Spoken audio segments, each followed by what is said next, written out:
বিছন ফেলার দিন আই বলে সবাই কিন্তু বিছন ফেলাইতেছে এখন পর্যন্ত আমি খেতে হালবার পেলাম না। আমার খেতে এখনো বাসটাই আছে, আর আগে বাসটা খেতে হালবাই ছিল, তারপর আজকে খেতে করে আজকে বিছন ফেলাবো। আমি এলাম এনু ছেলের রেস্ট নেবার জন্য। আমার ছেলের রেস্টটা কিন্তু হারাই আলাইছি, আর এই টিলার থেকে ছেলের রেস্ট নিয়ে জানাকবো। আমার কিন্তু টিলারে হাওয়া ঢুকছে, এই কারণে মনে করেন ছেলের রেস্ট চিন্তা কিনে জানাকবো। চোরের মধ্যে ই কদিন বৃষ্টি আসলো, আজকে আর কালকে এই দুদিন দেখ রোদ উঠছে, মানে কি আর কই খুব রোদ। আর ইন্দে কিন্তু বিছন ফেলাইছে, আর ইন্দু কিন্তু হালবাইতেছে। আমি তো এখন পর্যন্ত হালবারই পেলাম না। আল্লাহ তাড়াতাড়ি যাই খেত হালবার নাকবো, তাড়াতাড়ি বিছন ফেলার নাকবো। ওর কাছ থেকে ছেলের রেস্টটা নেওয়াতে কাম হয়েছে। এই পানি ট্যাঙ্কির মধ্যে যা পানি ঢুকছে, যা বৃষ্টি হয়েছে, এই ট্যাঙ্কির মধ্যে দুনিয়ার পানি আছে, তেলের ট্যাঙ্কির মধ্যে পানি। এই ট্যাঙ্কির মধ্যে বৃষ্টি পানি ঢুকছে মেলা। এতদিন যা বৃষ্টি হলো সব পানি, দেখেন কত পানি। এখন যদি মেশিন স্টার্ট দেয় এখন কিন্তু খাওয়া ঢুকবো। এই বাড়ি কিন্তু খোলা রাখবো, আগে পানি জলে ফেলাই দেই।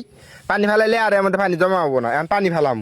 এখন যদি স্টার্ট দেয় তেল বাড়ির মধ্যে পানি ঢুকবো, তেল নষ্ট হবো মেলা। এখন আগে যদি পানি জ্বালা ফেলাই দিই তাহলে মনে করেন যে কোনো সমস্যা হবে না, সারাদিন হালবাম কোনো সমস্যা হবে না। তাই আগে পানি ফেলাই দিতে। আমি তো জানি যে মেশিনটা স্টার্ট দেওয়ার হাতে হাতে 5 মিনিট পরে মনে করেন যে মেশিন বন্ধ হয়ে যাবো, তেল বাড়ির মধ্যে পানি যায় লুটে যাবো। এই দেন কত পানি বাড়াতেছে, এলে কিন্তু সব পানি। আমি কিন্তু মেশিন হাওয়া ঢুকাই দিয়েছিলাম, এলে সব খালি মনে করেন যে বৃষ্টির পানি। পানিগুলো কিন্তু সব বাড়াই বসছে, এখন আর কোনো সমস্যা নাই। ব্যাগ খানি পানি বাড়াই বসছে। এখন তেল ডাইলে তাড়াতাড়ি খেতালাম। এই তেল কথা নি করে পুরো হাইরে তেলের দাম। তেল নেছি 5 কেজি, অত তেল দেখি করুন খালি ফালামুই বিছন, আর বিছন ফালানোর পরে তো ফিরে আসি। এখন মনে করেন 5 কেজি তেলের থেকে 2.5 কেজি তেল ডালাম, আর 2.5 কেজি তেল আছে। 5 কেজি ডালে ডালে দিয়ে হলাম, কিন্তু 5 কেজি ডালে 5 কেজি খাই আলাম। আমার এই মেশিনে আবার নিয়ম কারণ ভালো আছে, যখন তেল বেশি দেখবো ওই সময় বেশি বেশি করে খাবো, আর তেল যখন কম দেখবো তখন কম কম করে খাবো। এই কারণে আমি তেল কম করে দিলাম, এখন কম কম করে খাবো। তারপরে অন্য অন্য টিলার থেকে কিন্তু আমার টিলার তেল বেশি খায়, তার কারণ এটা কিন্তু 20 মেশিন। এটা মেশিন স্টার্ট দিতে আমি ডরাই। এটা মনে করেন যদি ব্যাগ মারে তাহলে সর্বনাশ হয়ে থাকে, বুঝতেন কিবা আমার আমি এটা মনে করেন যে এটা মেলা যাতা যদি খাইছি এই টিলিয়ারে। মেশিনটা চলে আবার আরাম ফেলা উল্টে যায় যাই, তারপরে মেশিন বন্ধ না। 20 মেশিন তো আর শক্তি অন্যরকম। যাই হোক এখন কিন্তু আবার আপ ডাউন করে নিতে আছে মেশিনটা।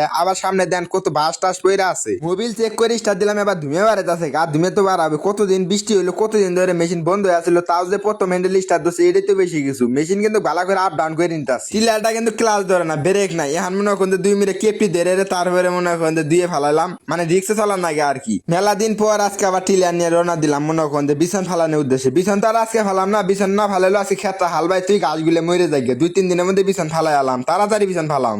এই যে বাচ্চাগুলো যে দেখতেছেন, এই বাচ্চাগুলো কিন্তু এই টিলিয়ারে হালবাবো, আমি তে হালবাম। এই দুজনেরই কিন্তু হালবা নাগবো, তাছাড়া তো কোনো উপায় নাই। এই দুজনেই মনে করেন ঘাড় বাজার নাগবো এই বাচ্চাগুলো হালবার জন্য। বৃষ্টি হইলেই একটা করে চার্জ দিতে নাগবো এই বাচ্চাগুলো সব। এখন কিন্তু এর আলাদা দেন খারাই জেলায় যাইতে কুতুরি জঙ্গল বাইজে গেছে গা, এই জঙ্গলগুলো ছাড়াম এখন। আর এই ক্ষেতটা কিন্তু গেলে জঙ্গল টঙ্গল সব সাফ করলাম, এটাতে কিন্তু বিছন ফালাম। এই জমিন খানি ব্যাগ খানি হাললাম, এনে কিন্তু আধা বিঘা জমিন আর 2 মণ ধানের বিছন ফালাম। দেন খারাই কত জঙ্গল আছে, জঙ্গলগুলো ছাড়াইছি তো কথা হবো। আর এনে কিন্তু ফালগুলো কিন্তু রিক্স আছে, ফালগুলো কিন্তু চুক্কা হাতের মধ্যে নেগে জায়গা। এই ফালে লাটা দিবা যায় কতবার হাত ফাটালাইছি, ছেলেদের বাজাইছি গাছ মতো পড়ে না, পিছলে যায় ঠাস করে হাত মনে করেন যে ফালের মধ্যে ঢুকে গেছিল গা। এখন পর্যন্ত কিন্তু গেলে কথা মনে হয় এখন কিন্তু সাবধানে চলাই। খেতের মধ্যে কোনো জঙ্গলই নাই, পুরা জঙ্গল সাফ করা শেষ করছি। এখন মনে করেন জঙ্গল টঙ্গল সাফ করা শেষ। এখন কিন্তু ফালা তার কোনো জঙ্গলই বাজবো না। এই দেন ডন কোন আইছে, ডনের কাম নাই, খালি আমার হাতে হাতেই থাকে। এই ক্ষেতটা যে এত শক্ত হয়েছে, মাটি কতদিন ধরে আবাদ মৌসুম করা না, মানুষ চলাচল করে, গরু বাছুর বান্ধা হয়, এই কারণে মাটি এত নোয়া হয়েছে। দেখেন ফালি ডাকতেছে না। তেলও খাবো, 1 কেজি তেলের জায়গায় 3 কেজি তেল খাইয়া লাভ টিলিয়ার। আমি তো জানি যে মেশিনে যত লুটুরো তত গুল্লাই তেল খাবো, একখান নলে নলে তেল মেরে দিব। আর এখন কিন্তু মনে করেন ফালটা আর আল্লাহ দাবাই নেই, মাটি যে এত শক্ত তাতে কি এটা করে চাষ দিম খালি। প্রথম চাষ কিন্তু দাবাই দিয়ে হালবা নাকি, যত দাবাই দিবেন তত খেতের জন্য ভালো। প্রথম চাষ দাবাই দিয়ে হালবাইলে ফের পরবর্তীতে মনে করেন চাষ দিতে আর